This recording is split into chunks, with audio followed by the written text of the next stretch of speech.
So before heading to the main presentation, we would like to just suggest some kind of sitcom before you start, and yeah, take it easy. Let's do it. Gentlemen, open your text to page 21 of the opening introduction. Mr. Mi, will you please read the opening introduction, Understanding the Korean Poetry? Yes, sir. Korean poetry, with its high poetic beauty, is a prime symbol of beauty Korean culture. Therefore, we must try to memorize the distinctive features of the poet perfectly. Excellent. That's what I think of this passage. Literature is not about memorizing, but filling its prominence. Fill the void, guys. All right, now I want you to rip out that page. Go on, rip it out. Rip it out. You heard me? Yes, thank you, Mr. Mi.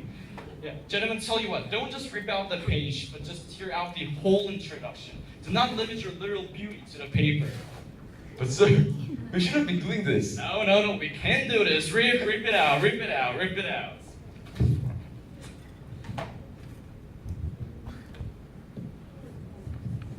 What is the reason that this student left his paper unripped?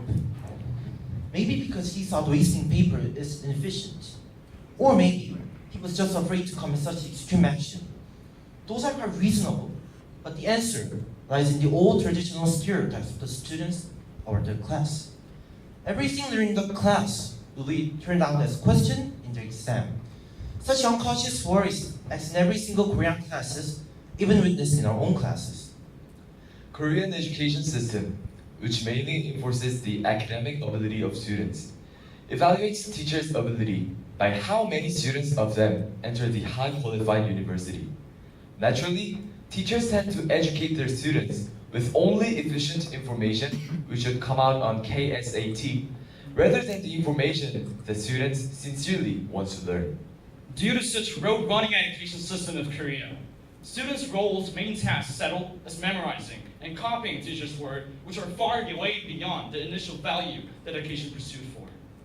This academic-centered actions of teachers and the students eventually produced an aggressive and lopsided atmosphere within the school classes, resulting in resemblance with the form of panopticon, the 18th century prison designed by Jeremy Bentham. Schools being prisons, teachers being the guards, and the young students being the prisoners. Such metaphor might kind of seem extreme to some of you, but it still is our precise reality. All right, so until now we're the well-known problems that Korean education embodies. But however, we today would have not attended this forum as Korean representative just to simply talk about these cliche contents. Hence, we from now are prompt to elucidate the efficient solution which can lift the Korean education from the contemporary crisis, and that is the reformation of teachers and the students' roles. But first things first, let us precisely recognize the current location of the teachers and students more specifically. The primary thing that teachers are overly aware of is definitely the exam. Rather than teaching their students what they sincerely should inherit and be educated, they tend to explain how this will go to be said in the KSAT. For example, when the Academy Ability Test, also known as 학력고사, was taking place in Korea, Korean activist Kim Gu-'s biography, Baekbomiji, was often questioned. Probably, the government or the examiners wanted to give students opportunity to learn who Kim Gu was and to feel sacred courage and devotion for the independence of Korea. Well, if the students were injective educational teachers led all students to memorize the whole book. Well, if the students truly derive the core essence of the literary and embodies it within themselves, it could not be better. However, most of the students were not able to recognize what truly Baekbomiji stands for. Such phenomena also lies upon the well-known Korean poem, Seoshi, the prologue. Left me have no shame under the heaven till I die. Even the sound of wind passing the leaves pain my heart. With a heart singing stars, I will love all dying things. And I must stand my path that's been given to me. Tonight again, the winds sweep past among the stars. This poem, written by Yoon Dong-ju, conveys a sense of shame of himself, remaining a spectator in the age of Japan's colonial era, and his sincere hope to stand up and strive for what he believed in. However, educating the literal meanings of this poem clearly failed. Korean teachers interpreted this poem by analyzing the important lines which will be asked in the exam.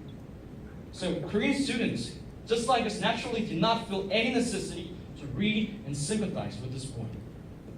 Of course, precisely analyzing the main lines of the poem is also beneficial, but it must not be the prime education. Different from the Korean education, the Infinite Challenge, also known as 무한도전, Korea's famous variety show, interpreted this poem in order to feel the nature of the Korean spirit.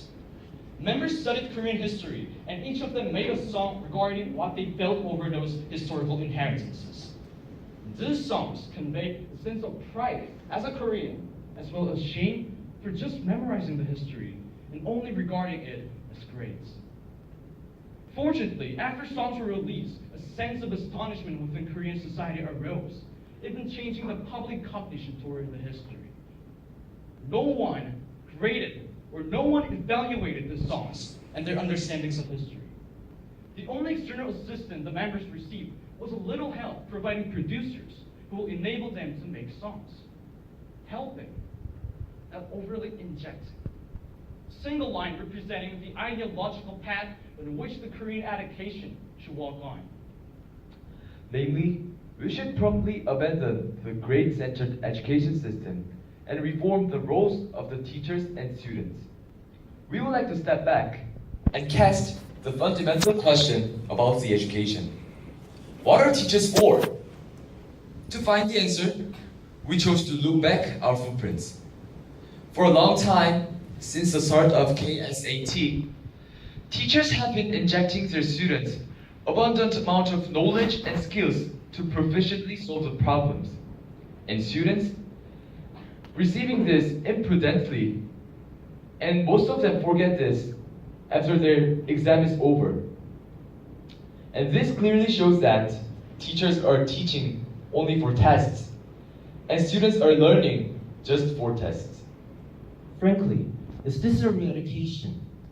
Is this why the teachers exist for? And will this ensure the bright future for their generation? No, no, and no. The answer is all no. The English word education and Latin verb educare inherits the meaning of drawing out the student's ability. Drawing out, not putting in. The educator must attempt to draw out the student's ability and find out what each individual is proficient at. But how? So the initiative has to be transferred from teachers to students. Teachers should not be a teacher. They rather should be an assistant or a helper. Students must be the captain of themselves. Their choice must be an optimal option when deciding what to learn, how much to learn, and when to learn. And during that process, teachers should be settled as an assistant who will give advice or background knowledge to students if they are in need. School until now were the place where it kept students locked and trained them for exams. School from now will be the place where students keep themselves in and learn for their own future. None of prerequisites and equations should exist in education. No precise answer should obligate the students to follow them. Education should be a campus in which students can freely paint and decorate their own future. Oh, captain, my captain. Class where students can be their own independent captain. Class where students can be the decisive figure over their own education. And the class where teachers do not only teach, but may assist. That's the class, and that's the school that we pursue with all our skins and heart as one single members of this Korean education. So before closing the final conclusion of today's presentation, let me cast upon one single yet conclusive question to decorate our finale.